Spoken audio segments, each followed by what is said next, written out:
Hello guys, it's me Sanjay here. Warmly welcome you all for this session on core embedded. So first of all, what we are really going to discuss right today is it is a concept called the MOSFET.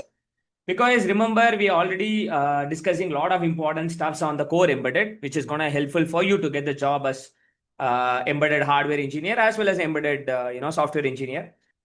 We clearly discussed about the BJT, which is bipolar junction transistors in detail, when to use and how it is going to work, and what is that flyback diode, what is that base resistor, and how to calculate the base resistor value. All these things we guys have clearly explained in the BJT session. But now we are getting into the another session, which is on the MOSFET. Why MOSFET? Remember, for the normal electronics projects, normal electronics boards, we will be using a BJT.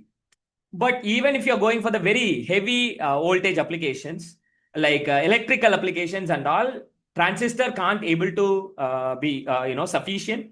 So that is the place where people will be going for the MOSFETs, guys.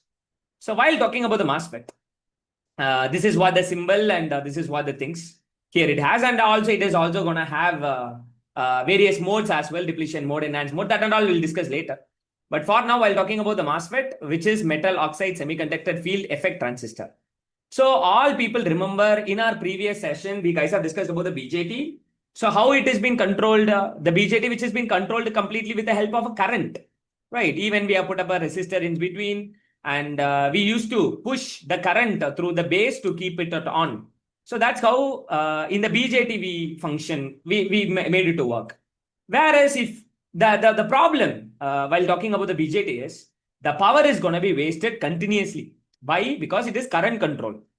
So we have to keep on pushing the current into the base pin to make the transistor to be in the on state. Otherwise, it is going to be in off state. So there is going to be a lot of power which is going to be wasted. That's what the issue we have. And the next thing which is going to be a MOSFET is a voltage control. That's a very important thing. So BJT, which is a current controlled, and whereas if you talk about the MOSFET, it is all going to be controlled with the help of a voltage. So you just wanted to pass the voltage into the pin called the gate pin. So no current or almost no zero current which has been required. And this is going to be helpful for controlling a MOSFET. Which one? Which is going to be a voltage. So remember, BJT is going to be current control, where you need to push the current into the base pin to turn on or turn off the BJTs, bipolar junction transistors. But whenever you talk about the MOSFET, it is going to be completely voltage control. So which it really means less wastage at the microcontroller side, and microcontroller pin doesn't have to supply sustained current, and MOSFET can be easily driven by logic signal directly if you choose the right type. So while talking about the 3 pins, in the BJT, it has a 3 pins like collector, base, emitter. Same as like in MOSFET also, there is going to have a 3 pins, gate, drain, and then source. So what is that drain? What is that gate? Gate, which is a control pin, where like the base. Okay, so that gate is the pin where we have to pass the voltage to control the, like the MOSFET. And then the second pin, which is going to be a drain, where the load connects like the collector. Okay, here we have connected motors or LED, anything we are connected in the collector side. Same as like we have to connect the load in the drain side. And third thing, which is going to be a source. So while talking about the source, that is the place where it is going to be connected with the ground pin. Okay, so guys, are you all clear up to now? If you are clear up to now, all people just post clear Sanjay in your comment section.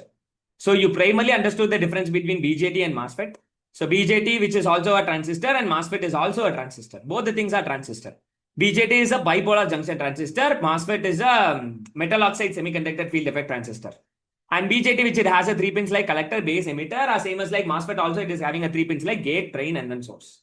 And the BJT, which is going to be controlled with the help of the base pin. And whereas MOSFET is going to be controlled by the gate pin. And in the BJT, we will be using current to control the transistor. Whereas in the MOSFET, we will be using voltage to control the MOSFET. And so that is what is all about the point. I hope you are clear up to now. And then here, remember why MOSFETs are more efficient, because this is the thing which has been used in all electrical applications. And also the question is why.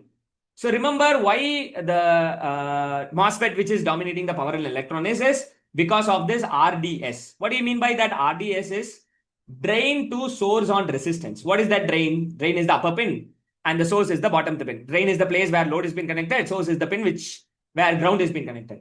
So that RDS, which is nothing but the resistance across the drain and then source. So remember, when a BJT is fully on, okay, when BJT, that bipolar junction transistor which you saw before, when the BJT is completely unsaturated, there will be a voltage drop of around 0.2 to 0.7 voltage across the collector to emitter. Okay, even imagine if you're working with a 2 amps through a motor. So 0.5 volt multiples of 2 amps is equals to 1 watt of heat. In the transistor, it is going to be wasted. 1 watt of heat, which has been 1 watt of power, which has been wasted in the BJT. But when you talk about the MOSFET, when the MOSFET is in on a on position, okay, when MOSFET fully on has a resistant called RDS is on. So for a good modern MOSFET, this could be 10 milliohms. So which almost nothing, 0.04 watts only is going to be the loss. Whereas in the BJT, it is going to have a somewhat more loss, even 1 watt of heat, which is going to be dissipated. So there is going to be some loss. But whereas if you are using a MOSFET, since because it is having that RDS, which is going to be controlled in a proper way, so here it is going to have a very, very less loss. That's why MOSFET runs cooler, wastes less energy, and can switch much larger current for the same heat. In a motor control, even if you are working with a electrical vehicle applications and all, this MOSFET, which is going to be very, very essential. That's why in that electrical vehicles, they will be preferring MOSFET rather than the BJT. And then here we have logic levels, why it matters for your microcontroller. So imagine if you take a MOSFET like IRF 540N, it is a standard MOSFET. It requires 10 voltage gate power supply. Won't work properly at 3.3 and all, it won't work. It really requires 10 voltage gate, which is having a great voltage threshold around 4 voltages minimum, which is going to have a high resistance, get fast, and definitely it is going to behave unpredictably. Whereas if you're going for the IRL Z44N, guys, here what I'm talking is, I'm talking about the difference between standard MOSFET versus the logic level MOSFET. Okay. So what is the difference between standard MOSFET versus the logic level MOSFET? That's what which I'm discussing it right now. So while talking about that difference between these two MOSFET, standard MOSFET requires high voltage. That is the very important point you have to remember. So standard MOSFET in the gate pin, it requires a high voltage around 10 voltage or something. Whereas if you talk about the logic level MOSFET, it can be operated with the help of 3.3 voltage alone. So hereafter, you should be very careful whenever people or company is asking a question. What is the difference between standard MOSFET and the logic level MOSFET? You should be clear about the answers that if you are talking about the standard MOSFET, it requires a huge voltage to be given in the gate. Only then we can able to work on it. But whenever you're going for the logic level MOSFET, it can be easily operated by using with the help of 3.3 itself. So that's what the answer you have to give it to. Okay. So when you search for a MOSFET for 3.3 voltage microcontroller project, so always search specifically for the logic level MOSFET, so that only you can able to operate it at a 3.3 voltage. So you have to check the data sheet and find the VGS. What does mean by VGS? Voltage across the gate and then source. So you have to check out the VGS. If it is less than 2.5, you are good for 3.3 V gate drive. Are you clear? So there is some checklist which you can follow whenever you are choosing MOSFET. VDS must be greater than your supply voltage. Okay, VDS like drain to source voltage must be greater than your supply voltage. If your supply voltage is 5, then VDS must be 10. 2 multiples of 5, it should be 10. That's the first checklist. Second is ID, which is continuous drain current, must exceed your load current. Imagine your motor is going to consume around 10 amps. So then this ID should be around 20 amps or something, because it should exceed the load's current.